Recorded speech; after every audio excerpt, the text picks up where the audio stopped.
औज़ुबिल्लाहि मिनश्शैतानिर्रजीम बिस्मिल्लाहिर्रहमानिर्रहीम अस्सलामु अलैकुम वरहमतुल्लाहि वबरकातुहू। उम्मीद है आप लोग सब खैर आफियत से होंगे और सबकी ईद जो है वो अच्छी अच्छी गुजरी होगी। ठीक है जी, अल्हम्दुलिल्लाह। अच्छा, आज से हम स्टार्ट कर रहे हैं।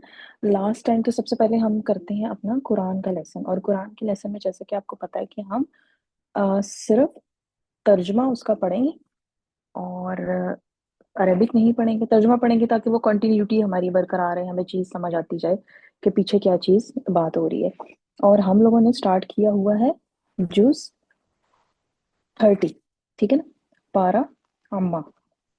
और उसकी हमारी जो है वो हो चुकी हैं ऑलमोस्ट चार पहली सूरतें। यानी सूरत हमारे पास थी जो लास्ट टाइम हमने की थी, वो थी सूरत तकवीर थी मेरे ख्याल में।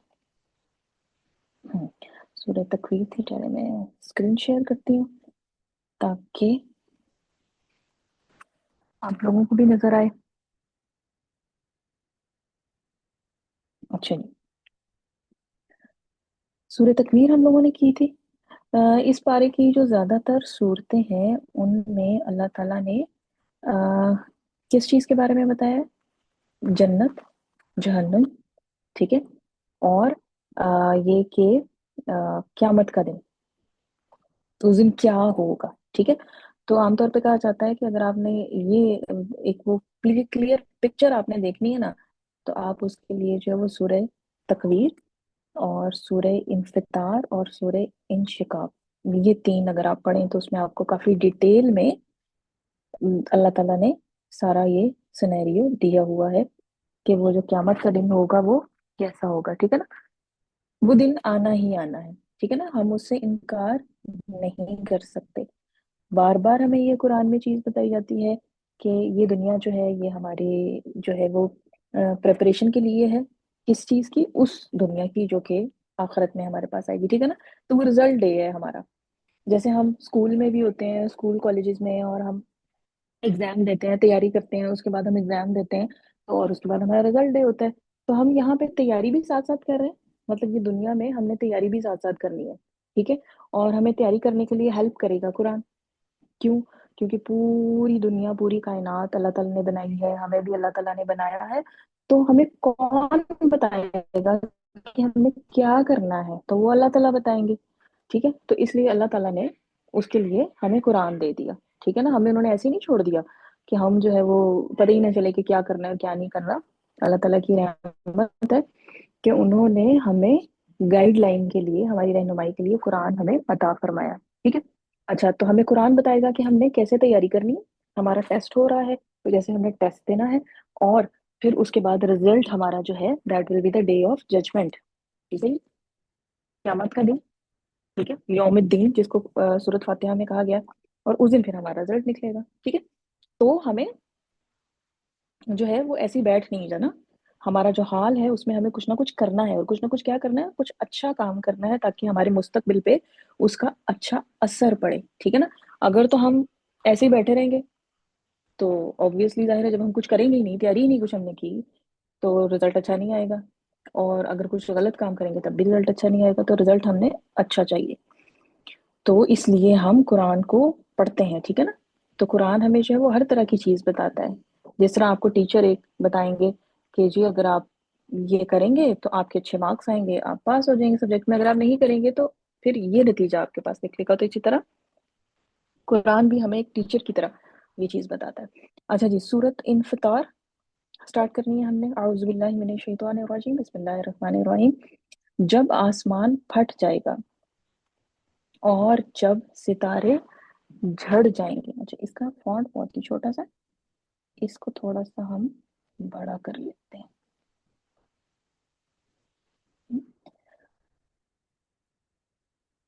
अच्छा, उर्दू का तो स्टिल छोटा जा रहा है, ट्रांसलेशन का फॉन्ट। जब आसमान फट जाएगा और जब सितारे झड़ जाएंगे और जब समुंदर बह निकलेंगे। यानी समुंदर जो है, अभी हम देखते हैं कि उनकी एक लिमिट है, एक हद है, उसके अंदर वो रहते हैं। और जब समुंदर वहां अपनी हद से बाहर निकलता है तो फिर क्या होता है? तबाही होती है। तो अल्लाह के हुक्म से, तो उस दिन अल्लाह के हुक्म से वो बाहर निकलेगा समंदर। और जब कब्रें उखाड़ दी जाएंगी, हर शख्स अपने आगे भेजे हुए और पीछे छोड़े हुए को मालूम कर लेगा।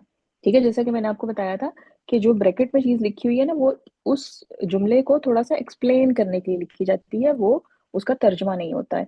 जो कुरान की आयत है उसका वो तर्जमा नहीं होता। ए इंसान, तुझे अपने रब्बे करीम से किस चीज ने बहकाया। अब ऊपर हमें बताया गया है कि जी क्यामत वाले दिन क्या होगा, और आगे फिर पूछा जा रहा है हमसे कि आ, ए इंसान, तुझे अपने रब्बे करीम से किस चीज ने बहकाया, यानी किसने आपको अल्लाह ताला से धोखे में डाल दिया। जिसने तुझे पैदा किया, फिर ठीक ठाक किया, फिर बराबर बनाया, यानी पैदा भी हमें किया, फिर हमें एक बॉडी दी, हमारी एक शक्ल है, हम चलते फिरते हैं, और हर चीज हमारी अल्लाह ताला ने कितने अच्छे तरीके से बनाई। जिस सूरत में चाहा तुझे जोड़ दिया, हरगिज नहीं, बल्कि तुम तो जजा और सजा के दिन को झुटलाते हो। ठीक है, और हम लोग फिर इसी तरह करते हैं कि मतलब कहते हैं कि हाँ ठीक है, आएगा तो देखेंगे, मतलब इस तरह हम थोड़ा सा हमारा एटीट्यूड होता है, जो कि नहीं होना चाहिए। यकीनन तुम पर निगहबान इज्जत वाले, लिखने वाले, मुकर्रर हैं, यानी फरिश्ते हैं जो कि हम पढ़ते हैं कि हमारे पास होते हैं, जो कि हमारी नेकियां और हमारी बुराइयां लिखते हैं। यानी अगर हम ये समझें कि कुछ नहीं होता, किसने रखना है रिकॉर्ड, तो रिकॉर्ड सारा रखा जा रहा होता है। और रिकॉर्ड क्यों रखा जा रहा होता है? हमारे लिए रखा जा रहा होता है, कल को जो है वो हमें दिखाया जाएगा रिकॉर्ड हमारा, जिस तरह हमें रिजल्ट कार्ड दिया जाता है। जो कुछ तुम करते हो वो जानते हैं, यकीनन नेक लोग नेमतों में होंगे जिन्होंने कोशिश की। ठीक है, अल्लाह ताला को आपका नतीजा नहीं चाहिए ना, अल्लाह ताला को ये कहते हैं कि मुझे नजर आए कि हम वाकई में कुछ कोशिश कर रहे हैं। ठीक है, आर वी स्ट्रगलिंग। ठीक, जैसे हम एग्जाम में भी कोशिश तो करते हैं ना, पढ़ते हैं, चीजें याद करते हैं, और एग्जाम दे के आ जाते हैं। ठीक है, अब आगे जो नतीजा होता है वो हमारे हाथ में नहीं होता, तो हमने यहाँ पे इस दुनिया में रहते हुए अपनी कोशिश शो करनी है। तो यकीनन नेक लोग नेमतों में होंगे, जिन्होंने कोशिश की और जिनका रिजल्ट अच्छा था, उनको वहां पे ब्लेसिंग्स, नेमतें, प्लेयर्स मिलेंगे। और यकीनन बदकार लोग दोजख में होंगे, और जो फेल हो गए वो कहाँ पे होंगे, वो भी अल्लाह ताला ने बता दिया। बदले वाले दिन उसमें जाएंगे, वो उससे कभी गायब ना होने पाएंगे। यानी फिर क्या होगा, बदले वाले दिन वो जाएंगे, यानी एक समझ लें कि जैसे हम एक बंदे को जेल में डाल देते हैं, ठीक है, उसको सजा दे देते हैं, उम्र कैद दे देते हैं, तो ये उनकी भी उम्र कैद हो जाएगी, ये मौत तो आएगी नहीं उसके बाद, तो वो हमेशा उसमें रहेंगे। तुझे कुछ खबर भी है कि बदले का दिन क्या है? मैं फिर तुझे क्या, अच्छा, तुम माँ अदरा का, फिर तुझे क्या मालूम कि माँ यौमुद्दीन, जजा का दिन क्या है। जिस दिन कोई शख्स किसी शख्स के लिए किसी चीज का मुख्तार ना होगा, और एहकाम उस रोज अल्लाह के ही होंगे। ठीक है, soul did will not possess for another soul. यानी किसी शख्स का, यानी दूसरे के लिए कुछ भी वो कनेक्शन नहीं होगा, या क्या कहेंगे उसको, मुख्तार का लफज। अच्छा, यहाँ पे हम देख लेते हैं थोड़ी सी ट्रांसलेशन, एक और देख लेते हैं, ताकि ये मुख्तार जो लफज इन्होंने यहाँ पे इस्तेमाल किया है वो हमें हो जाए, इजी हो जाए। अच्छा जी, उर्दू की हमारी ट्रांसलेशन जो है वो हम देखते हैं, एक हमारे पास बड़ी इजी होती है इनकी। अम, ये देखते हैं इन्होंने क्या किया है। जिस रोज कोई किसी का भला ना कर सकेगा, और हुक्म उस रोज खुदा ही का होगा। ठीक है, यानी कोई किसी के काम नहीं आएगा उस दिन, हर एक को अपनी अपनी पड़ी होगी। रिजल्ट डे है, रिजल्ट डे पे सबको फिक्र होगी, उफ मेरा रिजल्ट क्या आएगा। तो इसलिए हर कोई अपने अपने उसमें पड़ा हुआ होगा, और कोई किसी के लिए कुछ नहीं कर सकेगा। और हुक्म उस रोज खुदा ही का होगा। हुक्म अभी अल्लाह ताला का चलता है, लेकिन अभी क्या है कि हमें अल्लाह ताला ने एक दिया हुआ है, थोड़ा सा फ्री हैंड दिया हुआ है, तो जिसकी वजह से हम अपनी जो है ना वो मनमानियां करते फिर रहे होते हैं। ठीक है जी, तो ये हमारी हो गई सूरह अल इंफितार। और नेक्स्ट हमारे पास क्या है जी? लास्ट टाइम हमने स्टार्ट किया था। हम्म, क्या चीज स्टार्ट की थी? एक हमने क्विज स्टार्ट किया था। और क्विज हमारे पास क्या था? हमने उससे पहले देखा था कि हमारे पास अगर खुदा ना खास्ता अगर फायर, आग लग जाए, ठीक है, घर में भी हमारे लग सकती है, और कहीं इर्द गिर्द नेबर्स में कहीं, तो वो आपने उससे कैसे बचना है, ठीक है, बचना भी है या तो किसी और की मदद करनी है कैसे। फिर हमने फायर फाइटर्स के बारे में, जो आग बुझाने वाले लोग होते हैं उनके बारे में देखा था। फायर फाइटिंग के लिए जो डिफरेंट व्हीकल इस्तेमाल होते हैं उनके बारे में देखा था। और उसके बाद फिर हम लोग एक क्विज हमने स्टार्ट किया था, ठीक है। तो वो क्विज जो है वो हमारे पास अभी कंटिन्यू है। उसमें से कुछ हमारे पास हुआ था, क्वेश्चन हुए थे, ठीक है। तो उस क्विज को आज हम फिर से कंटिन्यू करती हैं। अच्छा, अरुष भी आ गए हैं, सही। अच्छा जी, पहले मैं अपना क्विज जरा रेडी कर लूं, तो फिर मैं आप लोगों के साथ दोबारा शेयर करती हूँ।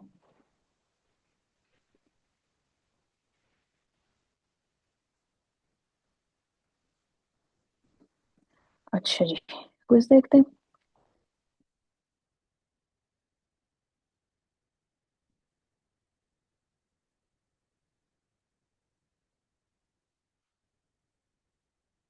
हाँ जी। यहाँ तक हमने किया था, क्वेश्चन नंबर 7 तक। What should you do if a door feels hot? आपको क्या करेंगे कि अगर आपको ऐसा लगे कि दरवाजा जो है वो गर्म हुआ है। अच्छा, आप देखिए, जैसे दरवाजा तो होता है वो तो लकड़ी का होता है, ठीक है, लेकिन जो दरवाजे के ऊपर आपके हैंडल्स होते हैं और जो नॉब्स होती हैं वो मेटल की होती हैं। और मेटल जो है that is a very good conductor of heat and electricity, यानी वो उनमें से हीट और इलेक्ट्रिसिटी गुजरती है, ठीक। बहुत जल्दी वो उसको एब्जॉर्ब कर लेते हैं। तो इसका मतलब है कि नॉब जो है वो आपके पास गर्म हो गई होगी। तो अब आपने करना क्या है फिर उसमें, ठीक। तो उसमें से क्या है जी? ए है जी ओपन स्लोली, आहिस्ता से उसको खोलें। बी है किक ओपन, पाँव के साथ आप उसको किक लगाएं और खोलें। सी है ओपन स्लाइटली, ये भी तकरीबन वही हो गया, ओपन स्लोली या स्लाइटली। और डी है डू नॉट ओपन, ठीक है। तो अब इसमें से सही वाला आंसर क्या होगा? हाँ जी Arush. Ma'am do not open. Do not open, और अगर हमारे पास बाहर निकलने का वो वाहिद रास्ता हुआ तो फिर हम क्या करेंगे? लेट्स सपोज कि वो दरवाजा ही हमारे पास जो है that is the only exit, अगर सिर्फ वही हमारे पास एग्जिट है, तो फिर हम उस सूरत में क्या करेंगे? हाँ जी, आप में से कोई और जवाब देना चाहे?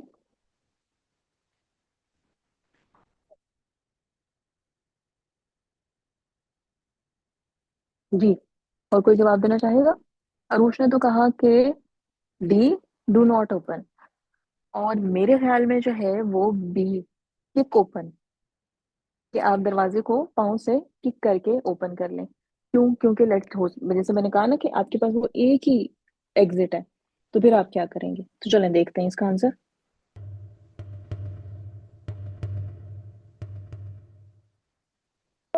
उई, डू नॉट ओपन, उन्होंने भी कहा दिया। चलें। अच्छा जी, आगे है जी, why should you crawl during a fire. अच्छा, ये पूरा क्वेश्चन। हम्म आपको फायर के दौरान जो है वो क्रॉल क्यों करना चाहिए, जैसे ये बंदा जो है वो कर रहा है, ठीक।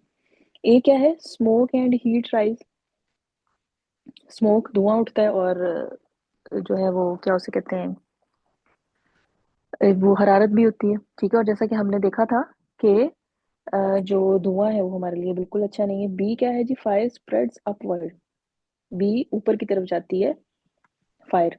सी floors are fire proof, floors are fire proof, fire proof तो वैसे हर जगह नहीं होते। अच्छा जी, डी क्या है? Crawling is easier than the walk, crawl करना चलने से ज्यादा आसान है। अच्छा जी, अफजा ने बताया है बी। हाँ जी, बाकी लोग, अरूश और असमा, आपका क्या ख्याल है कौन सा वाला होना चाहिए?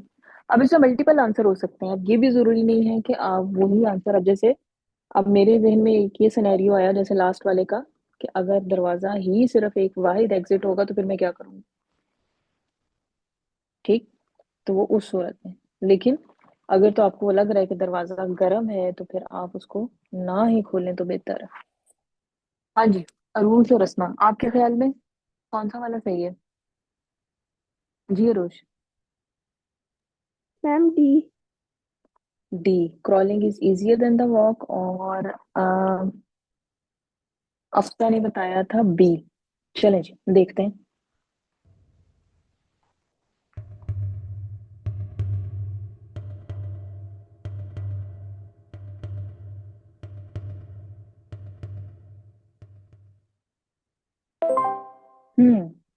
ये है जी, ए वाला सही है कि स्मोक एंड हीट राइज। ठीक है। हमें पता है कि जो हवा जो होती है ना वो हल्की होती है ना, तो जब मतलब गर्म होती है तो हल्की होती है तो ऊपर की तरफ उठती है। ठीक, ये हम फिनोमेना साइंस में पढ़ भी चुके हैं कि जब हमारे पास हवा हल्की होती है तो ऊपर की तरफ उठती है, गर्म हवा। और हमने कहा था कि ये ठंडी हवा जो है वो साइडों से उसकी जगह लेने के लिए आती है, तो इस तरह हवा का चलने का भी एक प्रोसेस होता है ना। तो अब वो स्मोक जो है क्योंकि वो गर्म है, वो ऊपर की तरफ उठेगा। और स्मोक के बारे में जैसा कि हमने देखा था कि स्मोक जो है ना वो बहुत ज्यादा डेंजरस होता है, कि अगर आपने स्मोक इनहेल कर लिया, उसमें अगर आपने सांस ले लिया तो वो आपके लिए ज्यादा डेंजरस है as compared to the fire itself. यानी आग से ज्यादा आपके लिए जो लीथल है, यानी जो आपके लिए मोहलिक या खतरनाक है, वो आपके पास स्मोक है। क्योंकि स्मोक जो है वो आम स्मोक नहीं होता, उसमें बहुत सी चीजें जल रही होती हैं। तो स्मोक जो है वो टॉक्सिक होता है। ठीक। और जहरीला होता है, तो वो आपके फिर अंदर नुकसान कर सकता है। अच्छा जी नेक्स्ट देखते हैं।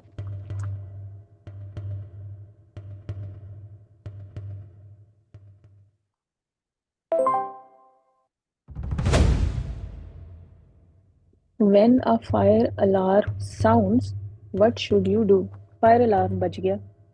ठीक है जी। तो आपको क्या करना चाहिए? वेट फॉर कंफर्मेशन, कंफर्म करना चाहिए कि जी हाँ वाकई फायर अलार्म ही बजा है। बी है जी इग्नोर फॉल्स अलार्म। फॉल्स यानी गल झूठे अलार्म को इग्नोर कर देना चाहिए। अब हमें कैसे पता चलेगा झूठा या सच्चा? सी है जी यूज नियरेस्ट एग्जिट, करीब तरीन रास्ता बाहर निकलने का उसको इस्तेमाल करें। और उसके बाद हमने डी का है use ear plugs, ear plugs use करें ताकि आपको आवाज ही ना आए। ये कैसे हो सकता है? हाँ जी, कौन सा वाला सही है? अब फायर अलार्म बज गया, क्या करना चाहिए आपको? अच्छा जी, अफसा ने कहा है सी। जी अरूज, आपका? मैम मेरा भी सी है। आपका भी सी है, मुझे भी वैसे सी लग रहा है। चलें देखते हैं।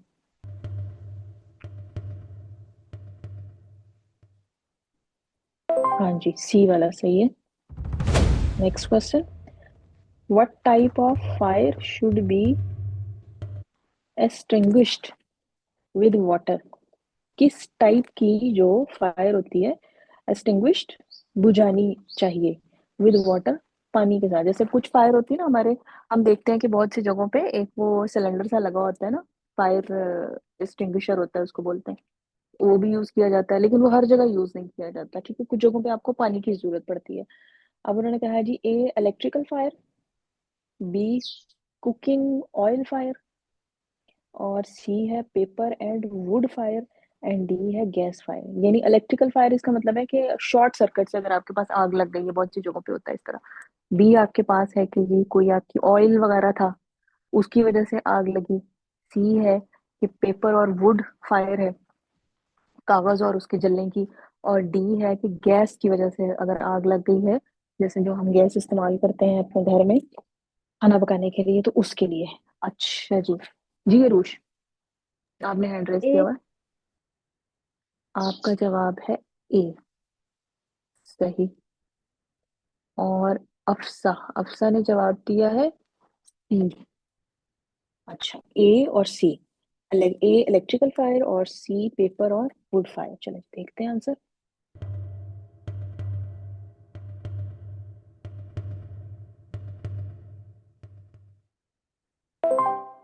Paper and wood fire. यानी इसका मतलब है कि बाकी फायर जो है उनको हम फायर एक्सटिंग्विशर के साथ भी कर सकते हैं, तो इसको स्पेशली जो है वो आपकी इलेक्ट्रिकल फायर, क्योंकि हमारे पास फिर वो बहुत तेजी से जो है ना वो थ्रू फैल जाती है वायर्स के। अच्छा जी, what is the most common cause of residential fire incident? उन्होंने कहा है कि सबसे ज्यादा वजह क्या होती है रेजिडेंशियल रहायशी इलाकों में जो फायर के वाकयात होते हैं, तो वो किस वजह से होते हैं? वो सबसे कॉमन चीज उसमें क्या है? ऑप्शन देखते हैं। अनअटेंडेड कुकिंग, यानी आपने चूल्हे पे कुछ रख दिया उसके बाद आप भूल गए। और उसके बाद क्या है जी, बी है स्मोकिंग, जो मतलब स्मोकिंग में नहीं, सिगरेट वगैरह जो पीना है।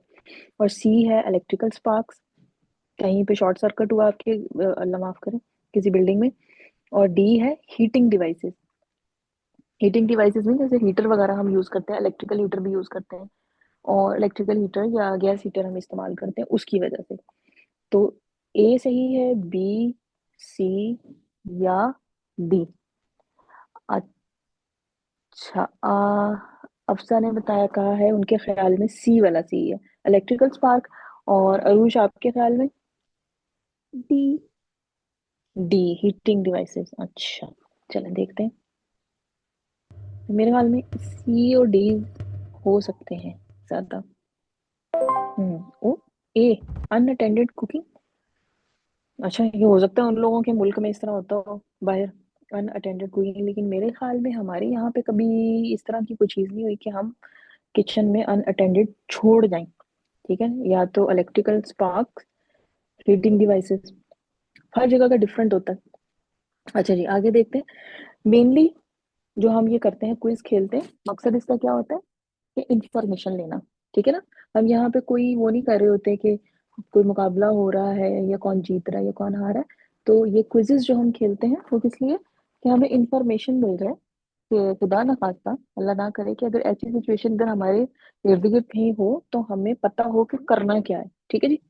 तो हमने इसमें से अपने लिए इंफॉर्मेशन कलेक्ट करनी है। अच्छा जी, नेक्स्ट चलते हैं। What is the most crucial first aid for a small non-blistering burn? अच्छा जी, फर्स्ट एड आप क्या दे सकते हैं for a small non blistering burn? अच्छा, नन ब्लिस्टरिंग, ब्लिस्टरिंग बर्न कौन सा होता है, ये वैसे मुझे भी नहीं पता। ब्लिस्टरिंग बर्न कौन क्या होता है, इसको पहले देख लेते हैं कि नन ब्लिस्टरिंग बर्न।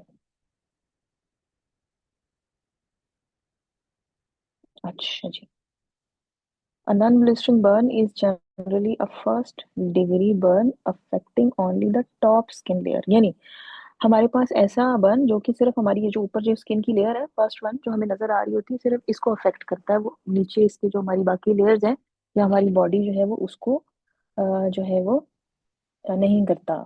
जैसे आमतौर पे हम घर में अगर करें तो कभी हमारा जल जाता है हाथ, तो वो ऊपर से हमारी स्किन जो है वो रेडनेस हो जाती है और ड्राई हो जाती है, तो ये वो वाली चीज होती है। तो अल्लाह माफ करे कि जो ज्यादा वो जो जलने वाला होता है वो तो बहुत ही खौफनाक चीज होती है। अच्छा जी, ठीक है जी। तो ये आपके साथ हुआ है कि आपके जो है वो थोड़ा सा आपका जल गया, हाथ जल गया या जो कुछ भी, तो आपको फर्स्ट एड के तौर पे क्या आप चीज आप यूज करेंगे, लेट्स सपोज अगर आपको इस्तेमाल करनी पड़े तो? ए क्या है जी, place frozen pack, frozen packs होते हैं वो आप रखें, पैक बने हुए होते हैं, उनमें कोई एक मखसूस जेली टाइप का मटेरियल होता है, और वो फ्रीजर में आप रखते हैं ना तो वो ठंडा हो जाता है। तो वो भी वैसे आप खुद से भी बना सकते हैं क्यूब्स वगैरह डाल के। बी क्या है, रन कूल वाटर, या तो ठंडे पानी के ऊपर से उस मतलब डालें। सी क्या है, अप्लाई ग्रीजी क्रीम, कोई ग्रीजी सी क्रीम लगाएं। और डी क्या है, अप्लाई बैंडेज, बैंडेज लगाएं। अच्छा जी, फ्रोजन पैक रख दें, ठंडे पानी ऊपर से उसके डालें, या ग्रीजी क्रीम लगाएं, या बैंडेज अप्लाई करें। ठीक है, चलें जी, आपके ख्याल में क्या हो सकता है? मेरे ख्याल में है रन कूल वाटर। ठीक, तो मेरा भी आइडिया है, श्योरिटी नहीं है, ठीक है ना? जैसे कि मैंने बताया कि हम just try to find out कि क्या चीज सही है। हाँ जी, Asma, Asma. D. B, run cool water. अच्छा, अरूष? मैम मेरा भी बी है। आपका भी बी है। अच्छा जी, और अफसा, अफसा का भी बी है। अच्छा जी, रन कूल वाटर। चलें जी देखते हैं कि क्या सही सही है ये।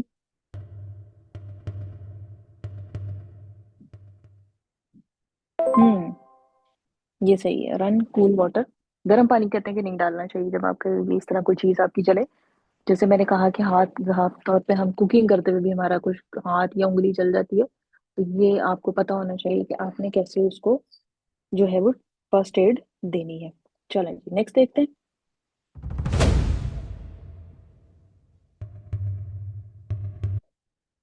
The fire triangle consist of which three elements?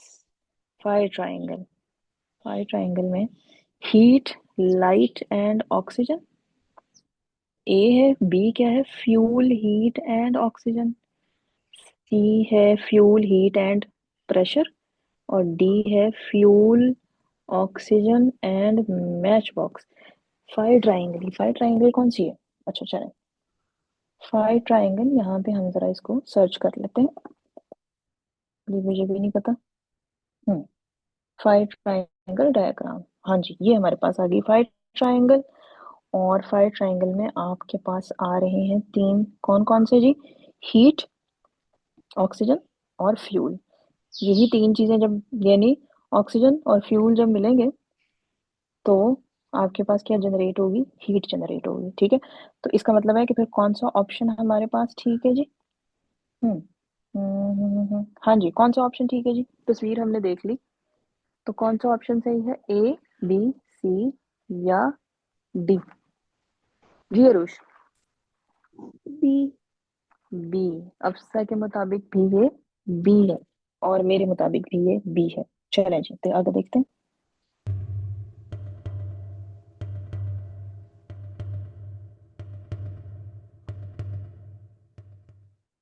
सही। What is the safest action to take if an electrical fire occurs? Electrical fire अगर लग जाती है तो सबसे ज्यादा सेफ एक्शन क्या होगा जो आपको लेना चाहिए? क्या है जी? A, pour water on the fire, आग के ऊपर पानी डाल दें। B, cover it with a cloth, कपड़े के साथ उसको कवर कर दें। C, use class C fire extinguisher, C class का फायर एक्सटिंग्विशर इस्तेमाल करें। और D, throw sand on the fire, और या आप उसके ऊपर, आग पर रेत फेंक दें, ठीक है जी। क्लास सी फायर एक्सटिंग्विशर क्या होता है ये भी देख लेते हैं, कि मुझे भी पहली दफा पता चल रहा है। क्लास सी फायर एक्सटिंग्विशर, हाँ जी, class C fire extinguishers are designed for fires involving energized electrical equipment such as wiring, motors और appliances। हाँ जी, क्लास सी फायर, अब यहीं पे हमें इसका जवाब में मिल गया। किसके लिए है जी? स्पेशली डिजाइन किसके लिए इस्तेमाल होते हैं? For fire involving energised electrical equipment, यानी वायरिंग या मोटर्स या अप्लायंसेस की वजह से जो हमारे पास होती है फायर होती है, उसकी वजह से जो है वो ये हम इस्तेमाल करते हैं, ठीक है। तो इसका मतलब या है कि फिर हम क्या इस्तेमाल करेंगे? इसका मतलब है ए कि हम सी क्या होगा। इस्तेमाल करेंगे? हम इस्तेमाल करेंगे सी, हाँ C. Use class C fire extinguisher, ठीक है ना। पानी जो है वो तो हम बिल्कुल नहीं डाल सकते, क्योंकि पानी से काम बहुत गड़बड़ हो जाएगा, क्योंकि एक तो इलेक्ट्रिकल चूंकि है ना, तो उस वजह से। और कपड़े के साथ भी हम तारों को अगर कवर करेंगे वो भी काम गड़बड़ हो जाएगा, ठीक है। और सैंड तो वो खैर वो जाहिर ठहरेगी नहीं। तो आपके पास इसका हल जो है वो सी वाला है, ये आपने याद रखना है। अच्छा जी, नेक्स्ट देखते हैं।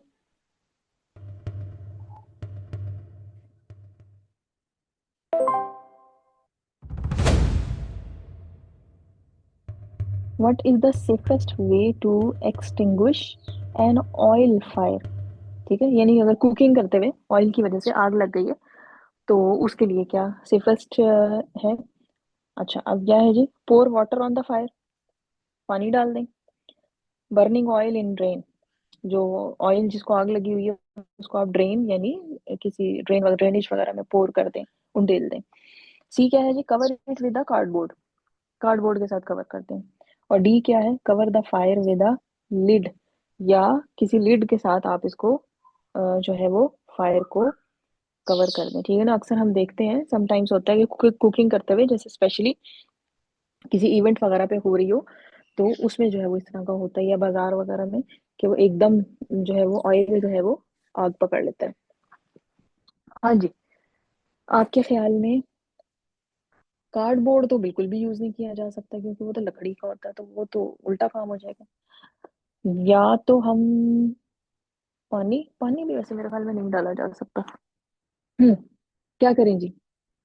किसी का कोई जवाब? D. Any idea? Cover the अच्छा। Fire with the lid. Cover the fire with the lid, D वाला। अच्छा। हाँ जी, और किसी के जहन में अगर कोई हो? लास्ट टाइम ना आपी मेरे साथ ये वाला सीन हुआ था। हम हमारे घर में ना वो कबाब फ्राई करने थे, वो फ्रीजिंग पॉइंट पे थे बहुत ज़्यादा। अब ये था कि थोड़ी देर वेट कर लेती मैं, तो वो नीचे हम्म। से फिर हम लोगों ने वो बर्नर कवर बंद कर दिया था, चूल्हे को बिल्कुल बंद कर दिया, और खुद ही हमने ना लीड भी रखने की कोशिश की, लेकिन फायर बहुत ज़्यादा ऊपर जा चुकी हुई थी। फिर फिर? वो जो है वो दरवाजे वगैरह खोल दिए किचन के, तो खुद ही वो नीचे हुआ ऑयल जो है, ऑयल में से पानी हम्म। जो है वो रिमूव हुआ, तो फिर बंद हम्म। हुई है। लीड फिर की हाँ ये। सिचुएशन भी लीड वगैरह भी रख सके उसके ऊपर, इतनी सिवियर हो हम्म। गया था। हम्म। हाँ ये भी अक्सर, हाँ, घरों में भी ये चीज हो जाती है कि एकदम वो जो हम अगर रखते हैं कबाब वगैरह, वो फ्रीज हुए हुए होते हैं, तो वो फिर उससे भी जो है वो ये चीज हो जाती है। चलें जी, देखते हैं इसमें सही आंसर इनके मुताबिक क्या है। डी वाला, ये आपके वाला, ये आंसर सही है। Cover the fire with the lid. क्योंकि अगर आप उसके ऊपर कार्डबोर्ड रख देंगे वो तो काम नहीं होगा, और पानी डाल देंगे तो वो भी ठीक नहीं होगा। पानी जब डलेगा तो वो मजीद उसके छींटे उड़ेंगे, और वो आपके हो सकता है कि ऑयल जो है वो आपके कपड़ों पे और आपकी बॉडी पार्ट्स पे, मतलब हाथों पे पड़े। और जो बी वाला है कि वो ड्रेन करना उसको बहुत मुश्किल है, कि उसको ड्रेन करते करते भी जो है वो बहुत काम खराब हो जाएगा। तो बेस्ट चीज जो यहाँ पे समझ आती है वो है जी, cover the fire with a lid. अच्छा जी। ये क्या आ गया? अच्छा जी, which action takes less than 2 second? अब ये तो उन्होंने अपनी एडवर्टीजमेंट कर दी ना, कि सब्सक्राइब क्विज डैडी, चैनल का नाम है, like and comment, press bell icon, all A B C. तो मेरे ख्याल में इसमें ऑल ए बी सी जो है वो ठीक है। ठीक है जी। अच्छा जी, ये हमारा हो गया। और इसके अलावा हमने लास्ट टाइम किया था। हाँ। अभी हमारे पास कितना टाइम रहता है जी? अभी हमारे पास थोड़ा सा टाइम रहता है। कितने? 4 मिनट रहते हैं सिर्फ। अच्छा। हम ये करते हैं कि एक क्विज हमने लास्ट टाइम स्टार्ट किया था, जिसमें हमने मैप के ऊपर कंट्री फाइंड आउट करना था। ठीक है, और एशियन, एशिया के थे मेरे ख्याल सारे, या नहीं? तो वो हमारा क्विज जो है ना वो रहता है, तो वो अभी जो 4 मिनट है अभी हम उसमें वो कर लेते हैं। एक आगे वीडियो भी है जो कि एक नए टॉपिक पे है, वो इंशाल्लाह फिर हम कल उसको फिर देख लेंगे। ठीक है। तो मैं ये करती हूँ कि रेडी कर लूँ अपना क्विज, गेस द कंट्री, और फिर उसके बाद हम इसको करते हैं।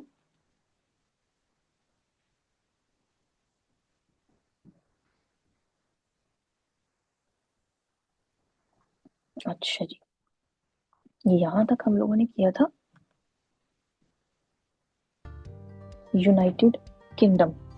अच्छा, अब ये देखें मैप आपके सामने, और अब तो इसमें काफी हाईलाइट हो गए हैं कंट्री। ठीक है, तो वहां से आपको अंदाजा हो जाएगा कि, और वैसे भी आपको मैप से हमने काफी डिटेल में ये चीज पढ़ी थी इसके बारे में, जो क्या उसे कहते हैं,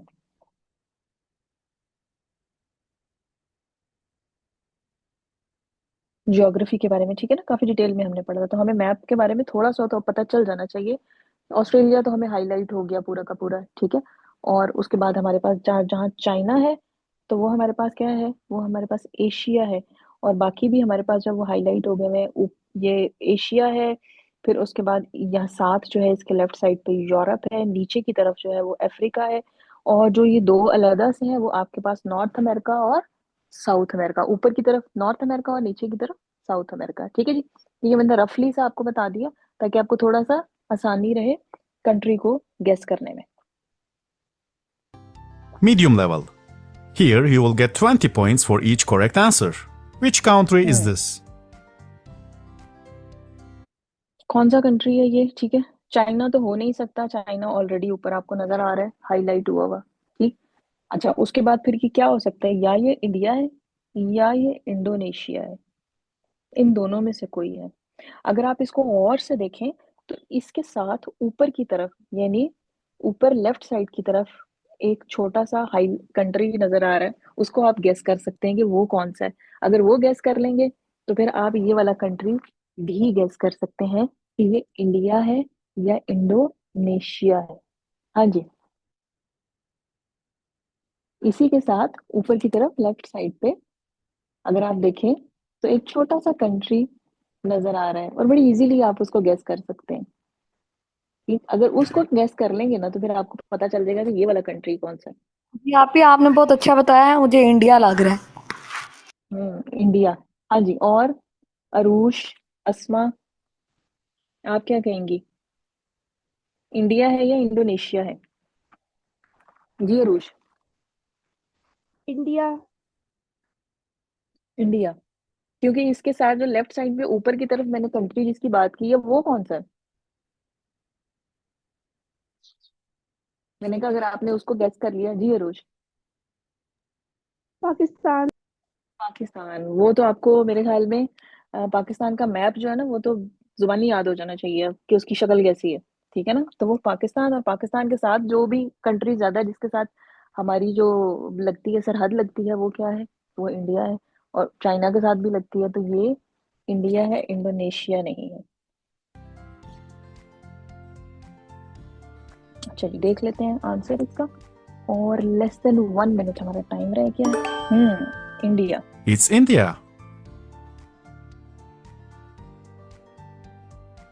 The homeland of the chess game is. अच्छा जी, यहाँ पे मैं स्टॉप कर रही हूँ क्योंकि 1 मिनट से लेस टाइम रह गया है हमारे पास। तो कल इंशाल्लाह इसको एक तो हम कंटिन्यू करेंगे, और नेक्स्ट जैसे कि मैंने अभी बताया कि नए टॉपिक पे हमने एक वीडियो है वो देखनी है, वो इंशाल्लाह देख